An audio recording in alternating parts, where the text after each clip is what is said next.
travail. Ici, tu ne vas pas attendre la prédication sur le voyage. Cela ne donne pas le salut. La prédication que tu vas entendre ici, c'est celle qui te prépare pour le salut. C'est celle qui te prépare pour l'avènement de Jésus. Les temps sont finis. Agako, écoute-moi très bien. Les temps sont finis. Tu te dois de te repentir de tes péchés. Aucune religion ne peut sauver le religieux. Aucun péché ne peut sauver le pécheur. Aucun masturbateur ne peut être sauvé de la masturbation. Aucun sorcier ne peut être sauvé de la sorcellerie. Aucun raisonneur ne peut être sauvé de la raison. Aucun impudique ne peut être sauvé de l'impudicité. Celui qui a à même de te sauver, il s'appelle Jésus-Christ de Nazareth. Et si tu veux qu'il te sauve, tu te donnes de marcher dans ses commandements. Jean 14, verset 15 dit, celui qui même garde les commandements, si réellement tu aimes Christ, tu dois marcher dans sa parole et non hors de sa parole. Si dans ton église, on ne te prêche pas les commandements de Dieu, on ne te prêche pas les préceptes de Dieu, viens, attache-toi à la sainte doctrine. L'occasion d'être donnée aujourd'hui, en ce temps de la fin, l'opportunité d'être donnée, de vraiment t'attacher au Seigneur Jésus. La cigarette ne peut sauver le fumeur, la drogue ne peut sauver le drogué, le copinage ne peut sauver l'impudique. C'est le moment pour toi de venir t'attacher à Jésus. Jeune d'Akako, vieux d'Akako, chef d'Akako, roi d'Akako, autorité d'Akako. Le Seigneur te donne aujourd'hui l'opportunité de réellement t'attacher à lui. Laisse-moi te dire que tu n'as qu'une seule vie à vivre. Et après la vie, vient la mort. Et pendant la mort, il y a un jugement. Il y a deux voies que tu dois choisir. Il y a une seule voie que tu dois choisir. Soit celle du ciel, soit celle de l'enfer. Soit celle de Jésus, soit celle de Satan. Bien-aimé, je t'en prie, nous sommes aussi jeunes que toi. La vie que tu as mêlée, nous aussi nous l'avons mêlée. Et cela n'a rien donné. La cigarette que tu as fumée, nous aussi nous l'avons fumée. Cela n'a rien donné. La drogue que tu as fumée, nous aussi nous l'avons fumée. Cela n'a rien donné. Les hommes que tu as collectionnés, nous aussi nous avons collectionné des femmes. Et cela n'a rien donné. Ce n'est que douleur après douleur. Mal après mal. Amertume après amertume. Confusion après confusion. Le Seigneur Jésus, le prince de paix. Élie El Shaddai, aujourd'hui te tend la main. Peuple d'Akako, le Seigneur te tend la main. Que vas-tu faire? Le Seigneur te tend la main. Peut-être qu'aujourd'hui c'est ton dernier jour. Peut-être que cette minute où tu vas dormir, c'est ta dernière nuit. Mais tu t'imagines si tu n'as pas confessé Jésus avant de mourir. Tu t'imagines si tu as vécu sans Christ. Tu as vécu non pas selon la volonté de Dieu, mais selon ta propre volonté. Où ira ton âme? T'as-tu déjà posé la question pendant que tu priais? S'il arrive qu'aujourd'hui je meurs, où irait mon âme? Où ira mon âme? T'as-tu déjà posé cette question-là? À savoir si aujourd'hui il arrive que je meurs, que le détenteur de ma vie, qui s'appelle Jésus, vient me demander des comptes. Où ira mon âme? Tu sais pertinemment qu'il y a deux lieux, le paradis et l'enfer. Le séjour des morts et le séjour d'Abraham. La vie ou la mort. Le Seigneur pouvait dire dans sa parole, selon Deutéronome 30, verset 15, voici, je mets le bien et la vie à tes pieds.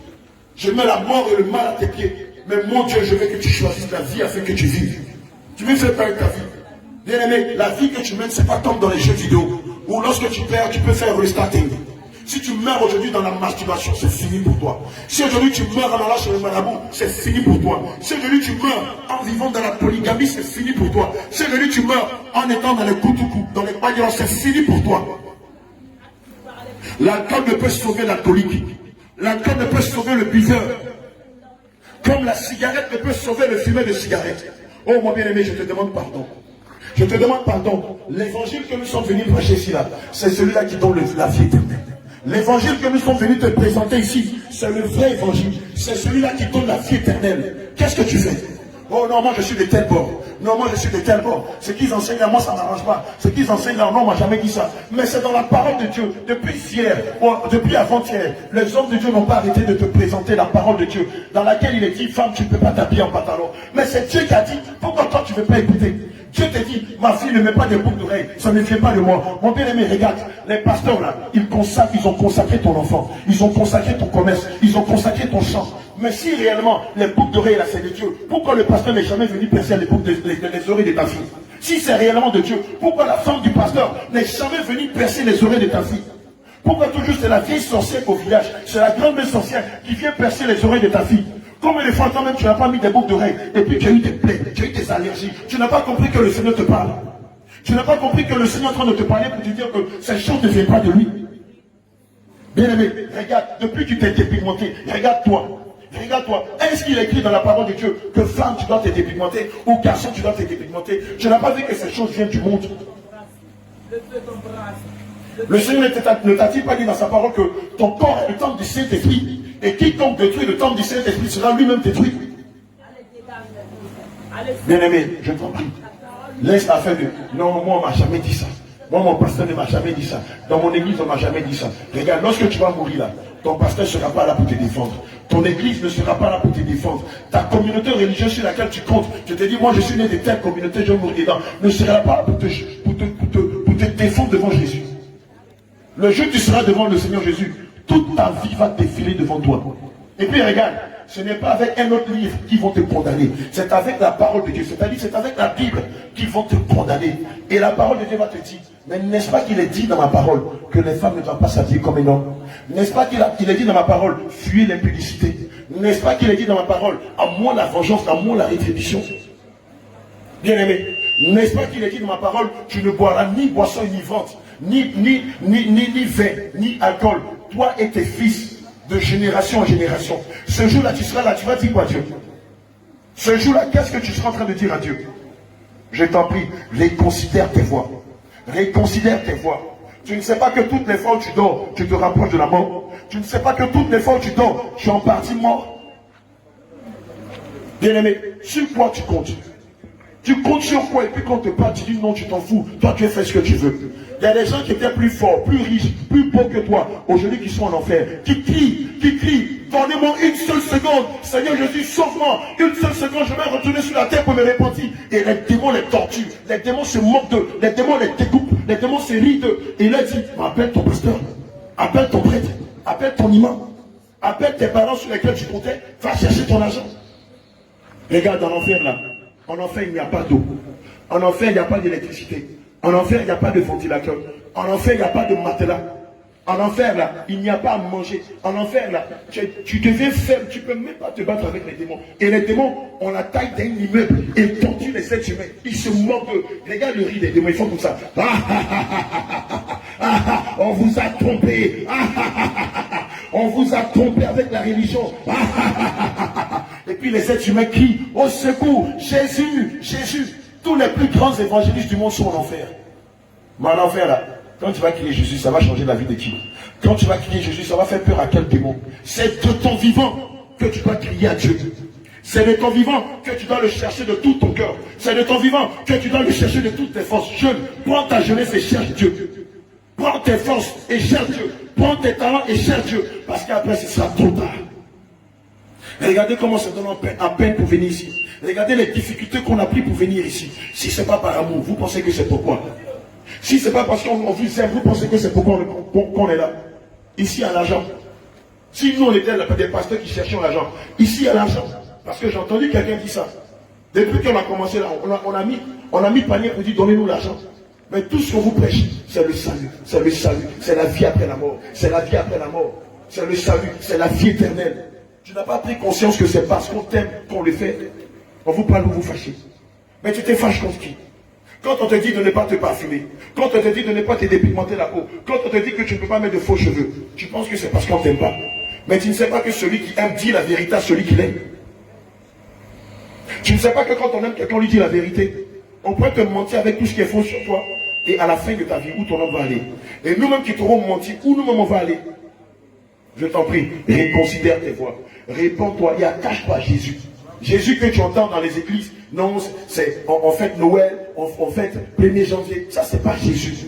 Ça, c'est pas Jésus. Ça, c'est la religion. Jésus, là, on le célèbre en Pâques et en Pentecôte. Et Jésus, là, quand il dit que tu l'aimes, là, tu marches dans ses commandements. Vous, des femmes qui êtes mariées, est-ce que vous ne respectez pas vos maris?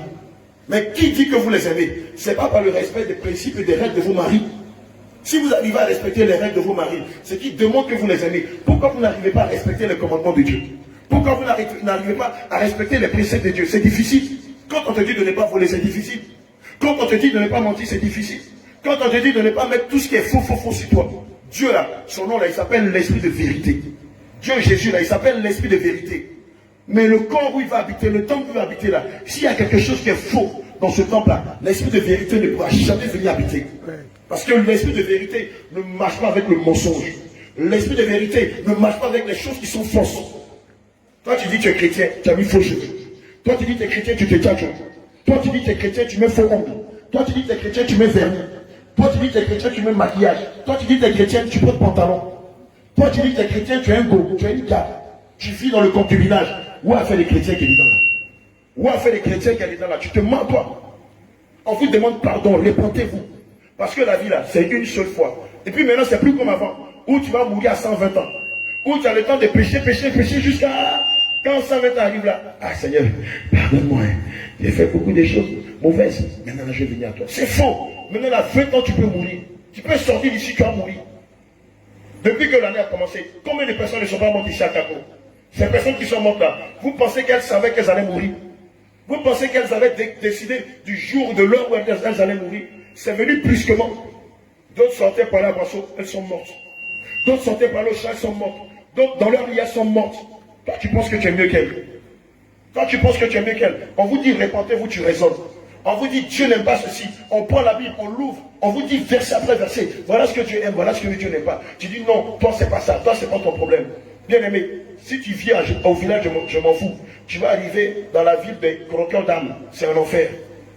Pendant que tu es vivant, que tu entends la voix de la sentinelle, je te demande pardon ce soir-là. Appelle ta copine, il faut rompre avec elle.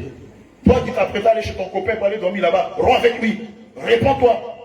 Toi qui viens en concubinage, demain là, prends ta femme, elle a qu'à rentrer dans la famille, prépare-toi pour aller payer sa dot. Toi qui vis dans la cigarette, dis, cigarette et moi c'est fini. Toi qui es un frappé d'un Oko, tous les jours à Oko, dis, savon et moi c'est fini, je me répands de ça. Toi qui es dans la pornographie, téléphone, au lieu de mettre des enseignements qui vont édifier ton âme, toi ton téléphone là c'est rempli de vidéos pornographiques. Prends ton téléphone et puis efface-les. 1, 2, 3, c'est toi. Tu es dans le monde, tu es en train de regarder ton téléphone. Et puis quand les gens arrivent, tu caches le téléphone là. Il y a quoi dans le téléphone là? Il y a quoi dans le téléphone et puis ça t'excite comme ça. Tu sais que ces choses-là, si tu meurs dedans, si tu te meurs dedans, que tu meurs, tu n'iras pas au ciel, tu vas en enfer. Et les démons que je t'ai décrits un peu là, ils vont te récupérer en enfer. Ce qu'on a dit là, ouais, c'est qui est mauvais. Ou bien tu veux qu'on n'a qu'à venir les pasteurs qui font les miracles, qui vont te blaguer, donc ton argent tu seras béni. Combien de fois tu n'as pas donné ton argent, tu n'es pas béni? Combien de fois tu n'as pas donné ton argent, tu n'habites pas à Cocody au Vallon, tu n'habites pas à Beverly Hills, tu n'habites pas à la baie des... À la baie des quoi? À la baie des mers, mais à la baie des lagunes. Depuis, à la baie des milliardaires, merci. Depuis tu donnes ton argent là, pourquoi tu n'habites pas dans les quartiers des boss là? Tous les jours, le pasteur bouffe ton argent. Non, donne ton argent, tu seras béni. Tu ne sais pas qui ne t'aime pas. Tu ne sais pas qui ne t'aime pas. Tu ne sais pas que ce monsieur-là ne t'aime pas. On dit que tu vas être béni, puis tu as faux cheveux. Et puis toi, tu crois ça. Tu penses que Jésus, de vérité là, il va te bénir avec tes faux cheveux. Tu penses qu'il va te bénir avec ton teint que tu as tchatcho. Tu penses que Jésus va te bénir avec tes boucles d'oreilles là. Non, il ne faut pas rêver. On t'a trop menti. Maintenant là, non. On va te dire la vérité. S'il faut qu'on te dise ça de façon terre à terre, on va te dire ça de façon terre à terre. Pour que tu comprennes que le Seigneur Jésus là, c'est pour toi qu'il a donné sa vie. Oui, il t'aime. Mais toi, qu'est-ce qui demande que tu l'aimes? Qu'est-ce qui demande que toi tu aimes Jésus? Ouais, c'est qui demande que toi tu es prêt pour Jésus là. Ouais, ça. De toute façon, il était prêt pour toi, il t'a donné sa poitrine à la croix. Il a donné sa vie à la croix. Toi, qu'est-ce que tu fais pour lui? Quand on dit qu'on aime quelqu'un là, ça veut dire qu'on est prêt pour lui, non? Ça veut dire qu'on est prêt par le charbon pour lui, non? Toi, tu fais quoi qui demande que tu aimes Jésus? Qu'est-ce que toi tu fais de bon sur la terre ici là? Et puis papa Jésus va te regarder et se dire, ah, mon fils là, vraiment, il fait mon œuvre, il est dans ma volonté. Depuis la journée a commencé là, qu'est-ce que tu as fait pour dire ça là? C'est bon au ciel. Tu as lu la Bible, tu as évangélisé quelqu'un, tu as médité sa parole, tu te consacres à Jésus, tu fais sa volonté, tu marches dans la sanctification, tu as pris de nouvelles résolutions. Est-ce qu'il n'est pas dit qu'avec Christ, quand on est en Christ, les choses anciennes sont passées, maintenant toute chose est devenue nouvelle? Ouais, ce qui est nouveau dans ta vie là. Tous les jours c'est toi qui parle mal des gens. Tous les jours c'est toi qui critique les gens. Quand on parle de Papato ici au village là, ta bouche est dedans. Quand on parle de Kombosa ici au village là, ta bouche est dedans. Quand on dit gros cœur, c'est toi. 1, 2, 3, pour moi là, ça ne laisse pas à l'étranger. Oh, moi si tu marches sur mon pied, marche sur ton pied. Tu me parles mal, je te parle mal. Tu es en train de parler mal à quelqu'un, puis la mort vient te chercher dedans. Où tu vas aller? Je te demande pardon. Monsieur Léo Yaki, je te demande pardon, il faut te repentir. Il faut te repentir. Affaire de Jésus là, c'est pas amusement. Amusement, vous faites dans les églises, vous dansez sur le mollet, vous roulez vos fesses là. Ça, c'est pas Jésus. Affaire de Jésus où Jésus, il n'est pas, il est mort, il est ressuscité, puis vous fêtez son anniversaire là. Ça, c'est pas Jésus. L'homme quand il meurt, c'est pas anniversaire en fait. En fait, c'est quoi? On fête son quoi? On ne fête pas son anniversaire, on fête son deuil. L'homme qui meurt là, ce n'est pas le jour de sa naissance qu'on fête. Toi, tu connais ça, non? Mais dans ton Dieu là, tu ne connais pas la date à laquelle il est né. Et puis toi, tu vas fêter son anniversaire le 5 décembre. Toi, on t'a pas enseigné que Jésus là, c'est à partir de lui qu'on a commencé à compter les dates. C'est pas ce qu'on t'a enseigné. On t'a enseigné que c'est à partir de Jésus qu'on a commencé à compter les dates, non? Maintenant, date qu'on a commencé à partir duquel on a compté la naissance de les années là, c'est quand? C'est pas le premier. Maintenant, un coup, ben, c'est le 25. Non, mais il faut réfléchir un peu. Tu n'as pas vu qu'il y a quelqu'un qui est en train de se moquer de toi. Tu n'as pas vu que le diable se moque de toi. Jésus n'a jamais demandé de célébrer son anniversaire. Nous-mêmes là, personne sur la terre ne sait quand il est né, parce qu'il s'appelle l'alpha et l'oméga. Ça veut dire qu'il n'a pas de commencement, il n'a pas de fin. Amen. Son nom là, il s'appelle l'ancien des jours. Il ne s'appelle pas le 25 décembre. 25 décembre là, c'est un faux Dieu que vous célébrez. Satan lui aussi vous a fait célébrer son anniversaire. Et puis vous êtes là, vive le vent, vive le vent, vive le vent du nord. Est-ce que ça c'est un chant biblique? Est-ce que ça c'est un cantique? Est-ce que tu peux prendre ça pour adorer Jésus? Vive le vent là. Papa Jésus là, il s'appelle le Père Noël. Vous qui avez déjà lu la Bible là, est-ce qu'une seule fois tu as vu dans la Bible quelqu'un qui s'appelle le Père Noël? Il faut te poser la question. Tu ne vois pas que le diable est en train de te pousser à le célébrer? Papa Noël habillé en rouge noir, un long barbe comme ça. Et puis tu es là, tu mets sapin dans ta maison, tu es content, tu penses que tu es en train de faire la volonté de Dieu. Or, tu es en train de servir le diable sous la colère de Dieu. Tout ce qu'on vous dit là, c'est la vérité. Ce que les hommes de Dieu vous ont dit depuis avant qu'ils soient arrivés là, c'est la vérité. Il faut prendre le livre de Lévitique 23. Dans le livre de Lévitique 23 là, il y a les 7 fêtes que Dieu a établies. Dans les 7 fêtes là, il y a 3 célébrations qui sont restées. Le sabbat, la Pâque et la Pentecôte. Tout le reste là, ce n'est pas pour nous. Et dans ces fêtes-là, il n'y a pas de Noël dedans, il n'y a pas 1er janvier dedans, il n'y a pas Saint-Valentin dedans, il n'y a pas tous ces dedans. Mais toi, le 5 Noël va arriver, tu vas célébrer ça. Mais tu t'imagines si la trompette sonne le 25 décembre. Tu t'imagines si la trompette sonne le 1er janvier.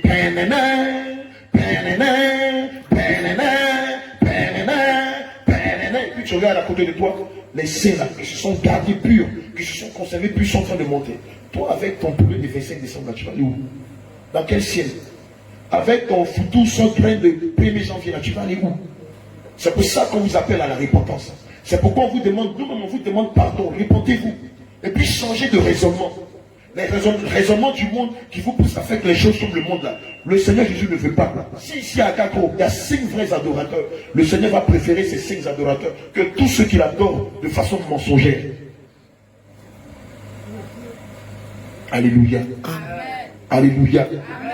On dit la vérité rougit les yeux mais ne les casse pas. Et Jean 8 verset 32 dit, vous connaîtrez la vérité et la vérité vous affranchira. Je vous demande pardon. Tout ce que vous allez entendre ici jusqu'à dimanche là, et même après c'est la vérité. Si tu aimes la vie, viens t'attacher à Jésus. Qui aime la vie ici? Qui veut s'attacher à Jésus? Qui est fatigué d'entendre des mensonges sur des mensonges religieux? Qui veut finir avec ça? Qui veut maintenant vivre selon la parole de Dieu? Que le Seigneur vous bénisse. Acclame le Seigneur Jésus pour ta vie. Jésus, Jésus, Jésus, Jésus, Jésus, Jésus, Jésus, Jésus, Jésus, Jésus, Jésus, Jésus, Jésus, Jésus, Jésus, Jésus, Jésus, Jésus. Alléluia. Maintenant, on va passer à un autre stade de cette mini-veillée. Dis à ton voisin, c'est maintenant qu'on va manger la bonne nourriture.